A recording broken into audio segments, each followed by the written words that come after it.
Hello everyone, welcome to GGN. Today is Friday, June 29th, 2012, and I'm Darko. This is my website, ggnonline.com. There's a poll up there, you can check on it and vote how long until a drone kills the first American on American soil. So far, the majority are saying within the next year, followed by the next 2 years. You can follow GGN with your email address, also on YouTube, ddarko2012 and ddarko2013. And if you'd like to help, you can donate right there. So, and there's also a little news archive there. So, I'm ready to go here, and we're going to cover the economy. And the biggest news, of course, is Obamacare approved. It was kind of shelved for a while there, and now it's back from the dead. So, and a little bit of eugenics, because you have financial warfare, and then you have social warfare, you have eugenics, and it kind of all just is immersed, right, in the same global agenda. So it says here, Obamacare approved, IRS to force Americans to buy health insurance. It says it's a victory for Obama and a travesty for the middle class. The Supreme Court upheld Obama's health care mandate, empowers the IRS to begin to regulate America's health care by 2014. Expect IRS thugs armed with shotguns knocking at your door to fine you almost $700 a person or $2,000 per household for failure to purchase health insurance. If you fail to pay the outrageous fine, expect to be sued by the IRS. It says here that revised healthcare laws remove the penalty of almost $250,000 in imprisonment up to 5 years. It says here this ruling allows the federal government to force citizens to enter a contract with private corporations to buy health insurance. This is happening just days before the 4th of July, when Americans won its independence from British tyranny, and now we face the same tyranny today. It says here by 2014, all Americans will have to submit or face being fined and sued by the Internal Revenue Service. The American people are already struggling financially with record unemployment, inflation, and trillions of dollars in national debt. By the time health insurance becomes mandatory, the middle class will be financially bankrupt. This is the reason why the military and police are preparing for martial law in the U.S. streets, says because people will revolt against the system that has basically turned people into financial slaves. So it says here that they're conditioning Americans with checkpoints and speed traps, army drones to spy on us.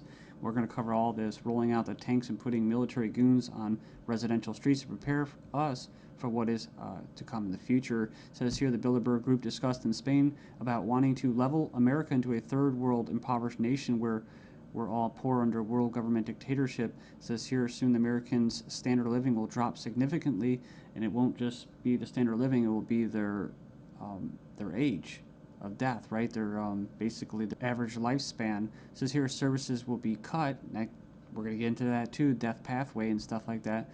Taxes will be increased until we become so poor that we are unable to fight, and resistance will be futile. As Americans issue split decision on healthcare ruling, nearly 2/3 believe politics played too great a role. So it says Americans are sharply divided over Thursday's Supreme Court decision on the 2010 healthcare law, with 46% agreeing and 46% disagreeing with the High Court's ruling that the law is constitutional. Then you have from the Daily Bail, Obamacare complicated. Check out the flow chart. And yeah, there's our buddy, the IRS, right there. But it's just a god-awful mess. And you have Secretary of Health and Human Services in the middle. All these different vested interests, all these different bureaucracies. And the biggest invested interest that helped write the bill was the insurance companies. And they're the ones that are going to basically, how could you say, not profit. Well, they will profit, but they're going to get the best advantage from this, right?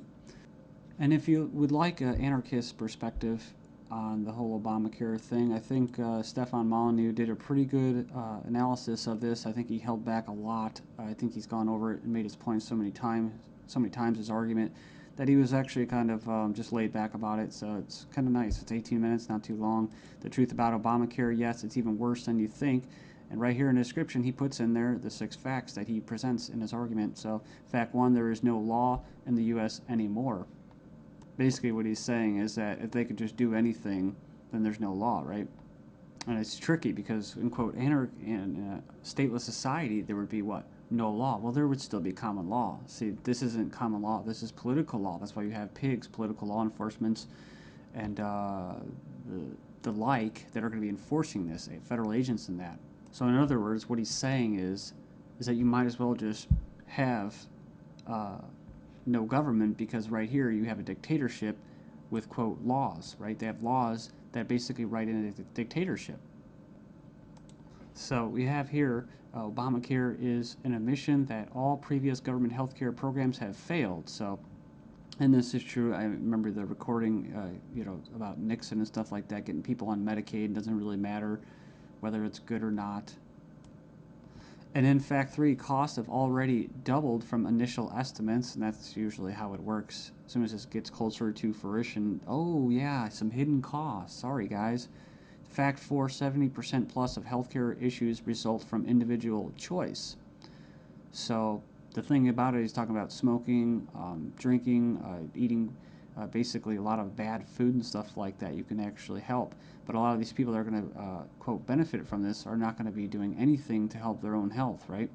So it says here the inability to discriminate on pre-existing conditions is an essential driver of healthcare cost. So I think what he's saying there is it's not very free market. It says here that the fines for non-compliance are destined to rise enormously. We have 15 reasons why the Obamacare decision is a mind-blowing disaster for America. It was actually, it says here it was voted 5-4 decision to uphold the vote. And it says here, the bill, it says here the swing vote was Chief Justice John Roberts, who was appointed by George Bush, W. Bush. And not that you'd have any confidence in the judicial system as it stands, just based off past history and their track record. It says here, after the vote today, it is hard to have any faith in the U.S. Supreme Court. I guess they're saying because he was quote conservative. According to the Supreme Court, the federal government has the power to force you to buy private goods and services. And it goes on and says here that it's another step away from individual liberty, another step towards a nanny state. I hate that word.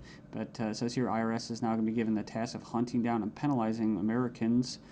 And it says here, in fact, the Obama administration has given the IRS $500 million extra outside the normal appropriation process to help them enforce the provisions of Obamacare they're in charge of overseeing. It imposes more than 20 new taxes on the American people. And you can click the link there. If you click the title of this article, you can find it and check it out. So it says here, number 5, an attempt to control costs and promote efficiency. Obamacare limits the treatment options that doctors and patients can consider. In other words, the death pathway, right? The British system, this is likely to result in a decrease in life expectancy. That's what I was talking about in the United States in the beginning of this video. So yeah, it's going to send health insurance premiums soaring, especially for younger Americans. And, it's going to crush small businesses, as they say. And number 9, Obamacare is going to make the emerging doctor shortage in America a lot worse. So hundreds of thousands of doctors are leaving the medical profession because of this. It says here it's already forced the cancellation of dozens of doctor-owned hospitals.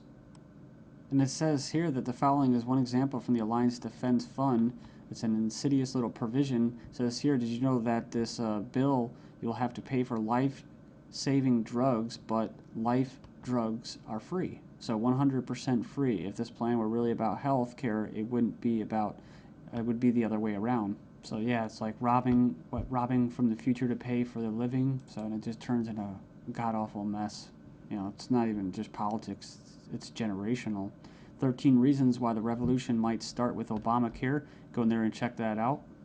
I'll just name a few and you can hopefully go in there and check it out. It says here that's a direct tax which is unconstitutional under Article 1, Section 9. And you can go in there and read that. It says here it violates states' rights since federal government does not have the constitutional authority to take over healthcare as stated in the 10th Amendment outlined in the Bill of Rights. This mandate is involuntary servitude or slavery to big banks and insurance industries, neither slavery nor involuntary servitude except as punishment for a crime whereof the party shall be duly convicted. Basically, the 13th Amendment. So yeah, that's the federal government's 4th of July Independence Day present to Americans. It's pretty crazy. I mean, you think the timing of this was just happenstance? I bet it isn't. Let's just show you. Just give you a big middle finger right in front of your face. Stagnating life expectancies in the United States. Poor U.S. citizens live 5 years less than the affluent, but they don't talk, what about the middle class, right? So despite modest gains in lifespan over the past century, the United States still trails many of the world countries when it comes to life expectancy. We remember this article, top doctors chilling claim the NHS kills off 130,000 elderly patients every year. It says here, a professor says doctors use death pathway to euthanasia of elderly. Says here that Liverpool care pathway, death pathway, may be slippery slope to backdoor euthanasia. This is from 2009 from the Telegraph. Says here that the patient assessment selects those deemed close to death for withdrawal of food and fluids or being placed on a continuous sedation until they die off. Next up, we have another little example. Doctors said this individual was a typical lazy teenager. Actually, she had an aggressive form of cancer.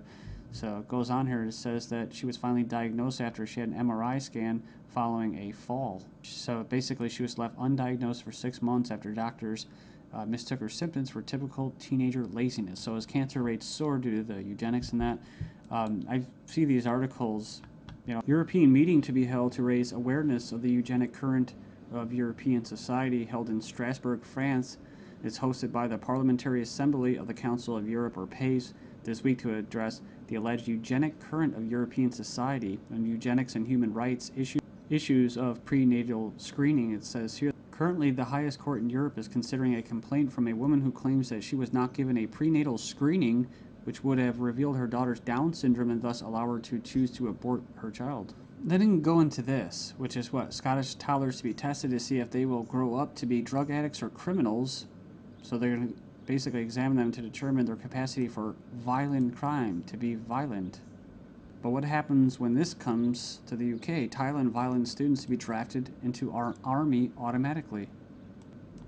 And another possibility is this. Desperate Europeans try to sell kidneys and lungs being offered for as much as $250,000 as Europeans are grappling with the economic misery. Illegal organ sales are on the rise with desperate sellers willing to basically part with their kidneys, corneas, bone marrow, and even lungs to put food on the table. It says here, organized criminal groups are preying upon the vulnerable on both sides of the supply chain. So they're not just talking about Israel, they're talking about internet ads spotted across Italy, Spain, Greece, Russia. And, people leave comments about euthanasia. I don't, it's like I don't have a moral issue with somebody carrying out euthanasia as long as there's some kind of consent there. The only issue I have for it, or with it, and that's why I bring it up, is when it's in the government's hands, where we have a government legislating morality. They can't do that, like the death penalty. So I don't support the death penalty. With euthanasia, if you're declared a violent or criminal or deviant or drug, going to be a drug dealer, well, then they go ahead and euthanize you, and then they can sell your body parts. And that's probably already going on in Asia and parts of the world. But what happens when people want to sell their entire bodies?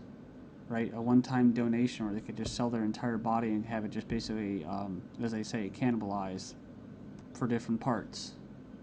I mean, it sounds nice on the surface to help out your family and stuff like that, but that's talk about preying on the vulnerable, man. Then we have this guy, Jim Rogers, saying that financial Armageddon will happen despite the EU deal. Says the solution to too much debt is not more debt. 2 suicides in 2 days. Greece sees social backlash of crisis. I guess basically they leapt to their death. One of them was a 70-year-old man who jumped from his flat after a court clerk stopped by to issue him an eviction notice on Friday. 17 reason to be extremely concerned about the second half of 2012. Look at this. The IMF research paper showed banking crisis is far more likely to start in September than any other month. It says here, Moody's downgraded the credit ratings of 15 major global banks. I guess this organization or website, Leap, issued a red alert to the global financial system for this fall. It says here they're warning that the second half of 2012 will represent a major inflection point for the global economic system. Let's not forget about bank runs like the possible one at RBS, Royal Bank of Scotland. It's a glitch. That's right. England, they are basically preparing for a collapse of the Eurozone. And of course, our buddy, the Obamacare bill decision. Next up, we have Bank of International Settlements. Gold becomes a Tier 1 asset class for banks. Currently, gold is relinquished to a Tier 3 status. In essence, it would mark the official recognition that gold is real money ever since Nixon's move in 1970. And the central bank likely to impose curbs on gold